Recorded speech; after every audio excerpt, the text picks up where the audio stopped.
വീട്ടമ്മയുടെ ലൈംഗികാതിക്രമ പരാതിയിൽ CPM Kumbla area മുൻ സെക്രട്ടറിയായ സുധാകരനെതിരെ പോലീസ് കേസെടുത്തു. പീഡനം സംബന്ധിച്ച് വീട്ടമ്മ ജില്ലാ പോലീസ് മേധാവിക്കും DGPക്കും പരാതി നൽകിയിരുന്നു. ആരോപണത്തെ തുടർന്ന് സുധാകരനെ പാർട്ടിയിൽ നിന്നും സസ്പെൻഡ് ചെയ്യുകയും അന്വേഷണത്തിനായി 3-അംഗ കമ്മിറ്റിയെ നിയോഗിക്കുകയും ചെയ്തിരുന്നു. ഇതിനിടെയാണ് കാസർഗോഡ് വനിതാ പോലീസ് സുധാകരനെതിരെ കേസെടുത്തത്.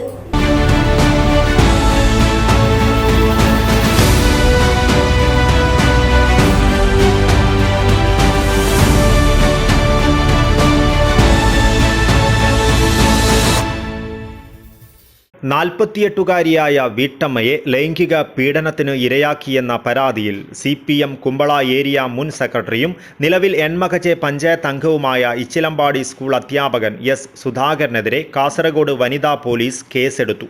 പീഡനം സംബന്ധിച്ച് വീട്ടമ്മ ജില്ലാ പോലീസ് മേധാവിക്കും DGPക്കും പരാതി നൽകിയിരുന്നു. ആരോപണത്തെ തുടർന്ന് സുധാകരനെ പാർട്ടിയിൽ നിന്നും സസ്പെൻഡ് ചെയ്യുകയും അന്വേഷണത്തിനായി 3-അംഗ കമ്മിറ്റിയെ നിയോഗിക്കുകയും ചെയ്തിരുന്നു. കമ്മീഷൻ അന്വേഷണം നടക്കുന്നതിനിടയിലാണ് സുധാകരനെതിരെ പോലീസ് കേസെടുത്തത്. പാർട്ടി പ്രവർത്തകയും ഭർതൃമതിയുമായ 48-കാരിയായ വീട്ടമ്മയാണ് ലൈംഗികാതിക്രമ പരാതിയുമായി സുധാകരനെതിരെ രംഗത്തെത്തിയത്. ക്ലിപ്പിംഗ് ഉൾപ്പെടെയാണ് ജില്ലാ പോലീസ് മേധാവിക്കും DGPക്കും ഇവർ പരാതി നൽകിയത്. വർഷങ്ങളായി ഇയാൾ ലൈംഗികമായി പീഡിപ്പിച്ചുവെന്നും ഭീഷണിപ്പെടുത്തി നഗ്നചിത്രങ്ങൾ പകർത്തിയതായും പരാതിയിൽ പറയുന്നു.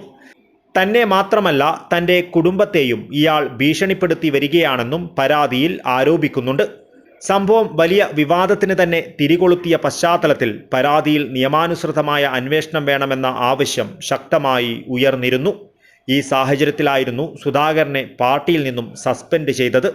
പിന്നാലെയാണിപ്പോൾ കാസർഗോഡ് വനിതാ പോലീസ് സുധാകരനെതിരെ കേസെടുക്കുകയും ചെയ്തിരിക്കുന്നത്. DGPയുടെ നിർദ്ദേശപ്രകാരമാണ് കേസെടുത്തതെന്നാണ് വിവരം. News bureau, Kasaragod.